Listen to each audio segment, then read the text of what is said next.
বাংলাদেশের স্বাধীনতা যুদ্ধের বিরুদ্ধে আমার কোনো ভূমিকা ছিল, সজ্ঞানে স্বেচ্ছায় জাতীয় সংসদের সদস্য পদ থেকে পদত্যাগ করব। 3 বছর পার হয়ে গেছে, আজ পর্যন্ত কেউ এই চ্যালেঞ্জের মোকাবেলা করে নাই। সুতরাং আমাকে যারা রাজাকার বলবে তারা পিতৃ পরিচয়হীন অবৈধ সন্তান। 1971 সনের, শোনো মুসলমানেরা, 1971 সনের কোন কাদা সাইদির গায়ে লাগে নাই। আমাকে রাজাকার বলে জনগণ থেকে বিচ্ছিন্ন করবা, জনগণ থেকে আমারে বিচ্ছিন্ন করা যাবে না। কারণ এই জনগণ আমার জন্য আসে না, এই জনগণ আসে আল্লাহর কোরআনের জন্য।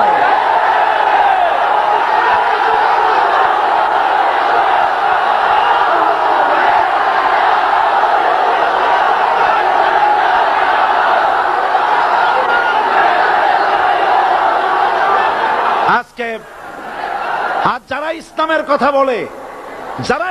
কথা বলে, তারাই রাজাকার, তারাই মৌলবাদী। মৌলবাদী বললে আমরা অসন্তুষ্ট হই না, কারণ মৌলবাদী শব্দটা আসছে মূল থেকে।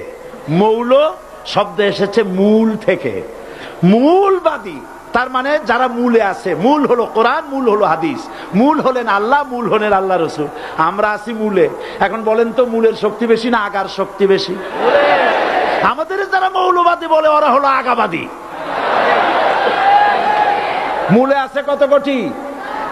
12 কোটি। মূলে আছে কত কোটি? আর আমাদের যারা মৌলবাদী বলে ওই থাকো গাছের আগায়, আমরা মূলে।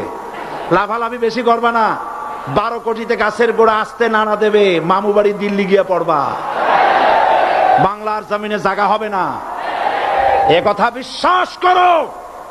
বাংলাদেশের মুসলমানদের শরীরে 1 বিন্দু রক্ত থাকতে শয়তানের তৈরি করা ধর্ম নিরপেক্ষ মতবাদ বাংলার জমিনে কায়েম হতে দেওয়া হবে না, হবে না।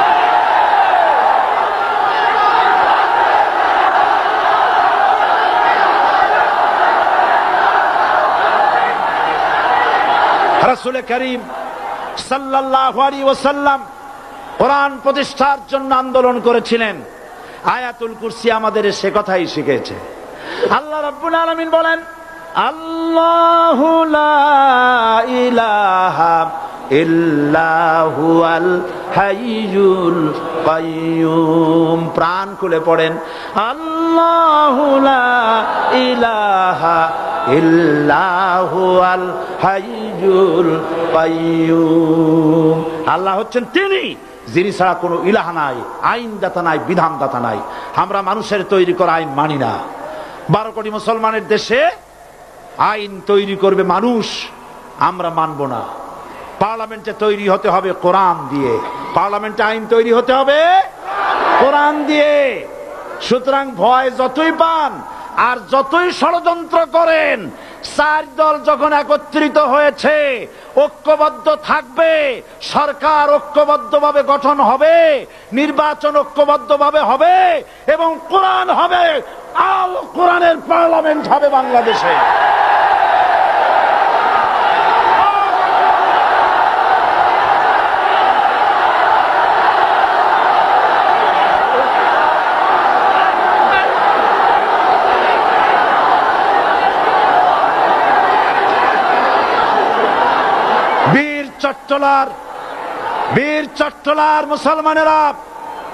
বীর চট্টলার মুসলমানেরা স্বাধীনতার ঘোষণা, এই চট্টগ্রাম থেকে স্বাধীনতার মহান ঘোষক প্রেসিডেন্ট জিয়াউর রহমান সাহেব দিয়েছিলেন। এই চট্টগ্রাম থেকেই ইসলামী রাষ্ট্রের ঘোষণা হবে।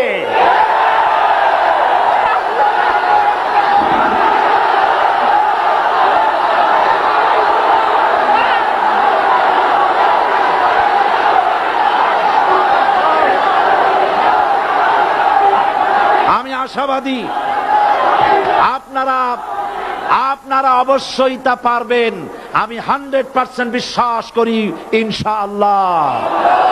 কারণ যে ষড়যন্ত্রের মোকাবেলা করে স্থানীয় রাজনৈতিক দলের নেতৃবৃন্দ কোরআনের মাহফিল সিনায় এনেছেন, আমি প্রথম দিনেই বলেছি, চট্টগ্রাম তাফসিরুল কোরআন মাহফিল কোন রাজনৈতিক দলের প্রতিনিধিত্ব করে না।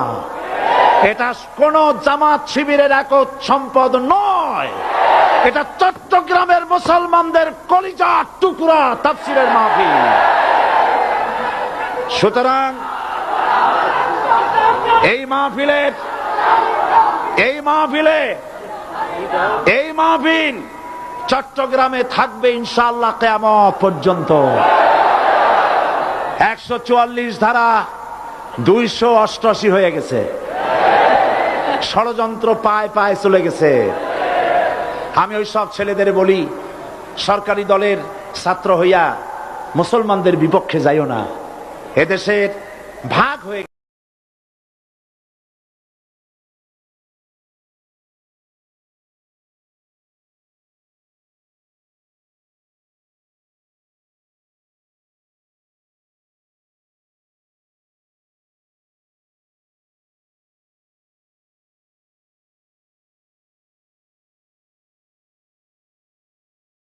আজ আমাকে কথা বলতেই হবে ইনশাআল্লাহ, কারণ আগামীতে আবার আপনাদের সাথে দেখা হবে কিনা আমি জানি না।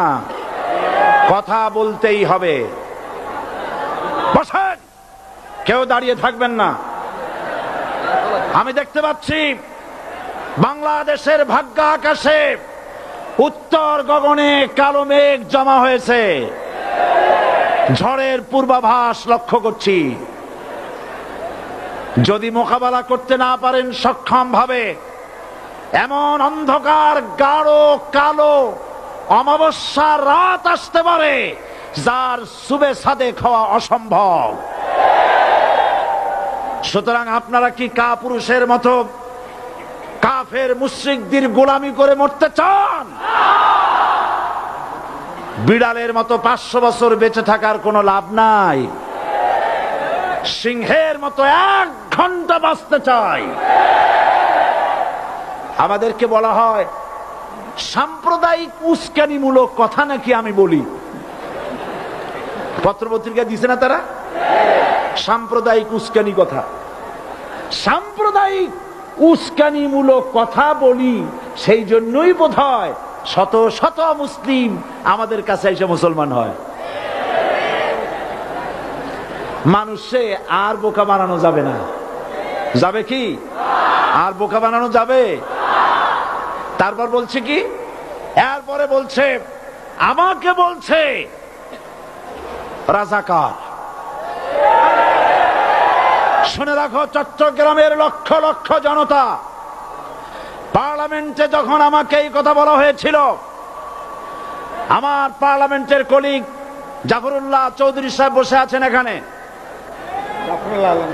হ্যাঁ, জাফরুল ইসলাম চৌধুরী বসে আছেন পাশে, প্রধানমন্ত্রী সুদ্ধা, অন্তত 3 শতাধিক পার্লামেন্টের সম্মানিত সদস্যরা সেদিন বসা। 1997 সনের বাজেট বক্তৃতা যখন আমি করতেছিলাম, ডক্টর কুদরতে খোদা, নাম রাখছে কুদরতে খোদা, আসলে গজবে খোদা। এই লোকটি নাস্তিক, ইসলামের চূড়ান্ত দুশমন।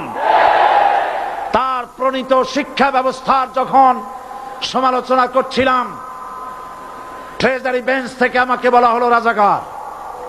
আমি আমার সমস্ত শক্তি একত্রিত করে বলেছিলাম শুধুমাত্র হিন্দুস্তানের রাজাকারেরাই আমাকে রাজাকার বলতে পারে।